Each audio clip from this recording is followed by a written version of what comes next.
Nobody wanted Grey Watch. That was the point of it, and that was why I went.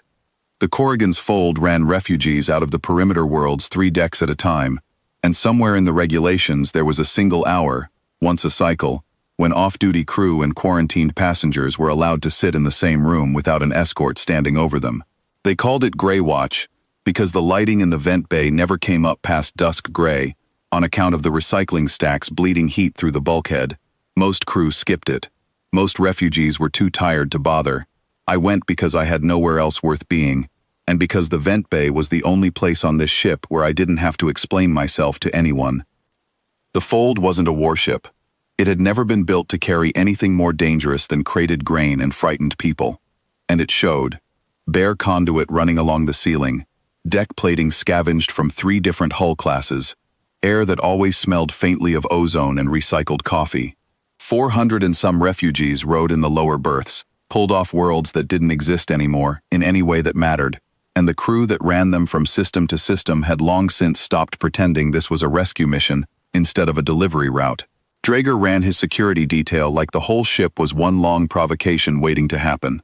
Most of the crew just kept their heads down and did their rotations. That was where the Skarnkin were kept. 6 of them, chained along the aft grate, lean, gray-plated things, built low and long with jaws that could take a man's forearm off without slowing down. War contraband, Provost Draeger called them, seized off a smuggler's hold 3 systems back, and awaiting transfer to a containment world none of us would ever see. He liked to walk past the grate and tell new crew what the Skarnkin had done to the last men who tried to handle them loose. He never mentioned that the pack hadn't eaten a full ration in 11 days, or that the youngest of them had a burn scar across its shoulder that nobody had bothered to treat. I wasn't there to fix that. I want to be honest about that much. I sat on the far bench because it was the only one open, and I ate my ration bar in silence, and the 6 of them watched me with flat amber eyes the whole time. I didn't offer them anything the first cycle. I didn't the second either. On the third, I set half my bar on the deck between us, and went back to eating my half like it was nothing, because it was nothing, a scrap, a habit, the kind of small mercy you do without thinking about who's watching. Ash was watching. I didn't know its name yet. I only knew it was the one that never lay down with the others, the one that kept its head up even when its legs were shaking with fatigue. It took the food an hour after I left. I know because the ration wrapper was gone the next Grey Watch, and it was the only one of the 6 that met my eyes when I sat back down. Weeks went that way. I never spoke to them. I never reached through the grate, never made a show of it for the refugees who'd started drifting to my end of the bay because it was quieter there, or for the crew who pretended not to notice. I just sat, and ate, and left half behind, and let the silence be the whole conversation. That was the deal, if you could call it that. I didn't ask for anything back. Once, during a pressure storm that had every klaxon on the Fold screaming for 6 straight hours, the lights in the vent bay dropped out entirely and stayed out through 2 cycles of Grey Watch. I sat in the dark same as always, because I didn't much feel like going anywhere else and getting underfoot of the damage crews. I heard 6 sets of breathing settle around me before I'd even found the bench by feel. Nobody made a sound past that. When the lights finally came back up, sickly and flickering, Ash hadn't moved an inch from where it had positioned itself, close enough that I could have touched it without leaning. I never did. That felt like it mattered, somehow, that I never once tried to close the distance myself. I let it be their choice, every single time. By the 6th week, Ash lay down close enough that its shoulder rested against my boot. By the 8th, the chain didn't matter to it anymore. It would stretch the full length just to put its head across my foot during the hour, eyes half closed, breathing slow, and the other 5 would arrange themselves around it like that was simply where the pack lived now. Refugees started calling it the Ensign's Hour instead of Grey Watch. I told them to stop. They didn't. Draeger stopped finding it funny somewhere around then. He was a big man, thick through the shoulders, the kind who mistook a title for a personality. He ran security on the Fold like the refugees were cargo that talked back, and he'd never once, in 4 months, called any of them by name.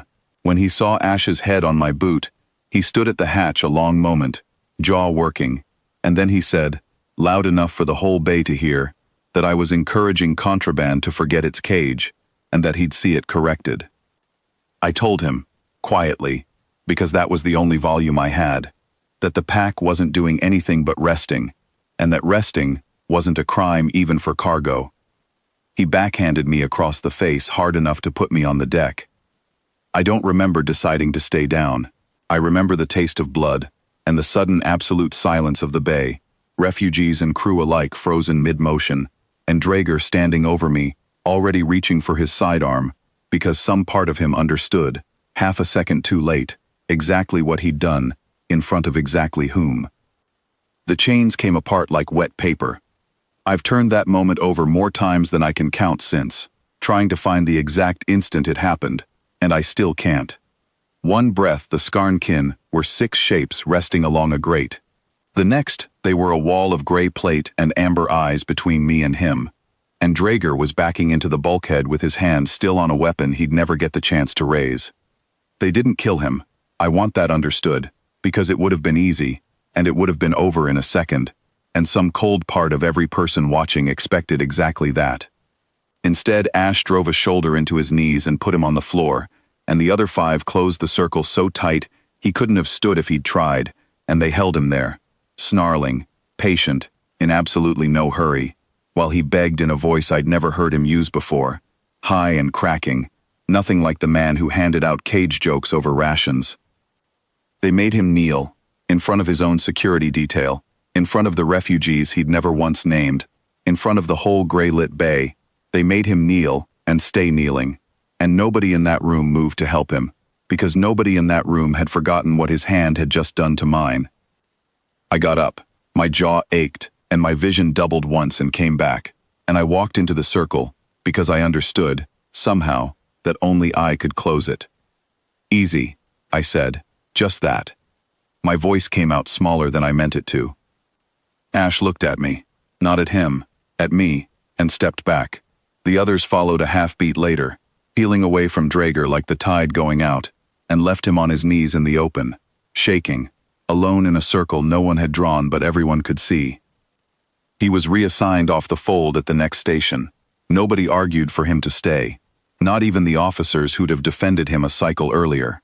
Face is a currency on a ship like that, and he'd spent his down to nothing in about 4 seconds. I heard later that the story followed him to his next posting anyway. The officer who got put on his knees by 6 starved animals and had to be walked off his own ship by his own men. I didn't feel triumphant about it. Mostly I felt tired, and my jaw ached for a week. But every cycle, without fail, I still went to the vent bay, and every cycle the pack was waiting, and that was worth more than any reassignment order could spell out. The Skarnkin never went back on the chain. Nobody suggested it, and I think if anyone had, the suggestion wouldn't have survived contact with the room. Ash still puts its head across my boot every Grey Watch, though we don't call it that anymore. The refugees call it something else now. The Grey Watch Accord, half joke and half genuine treaty. The unspoken rule that nobody touches what sits quiet in that bay and expects to walk away clean. I never asked the pack for anything. I only ever gave a little and expected nothing back. I've thought since that maybe that's the whole of it. The only debt that pack has ever recognized is the kind nobody keeps score on, and the only ledger they ever settled was mine.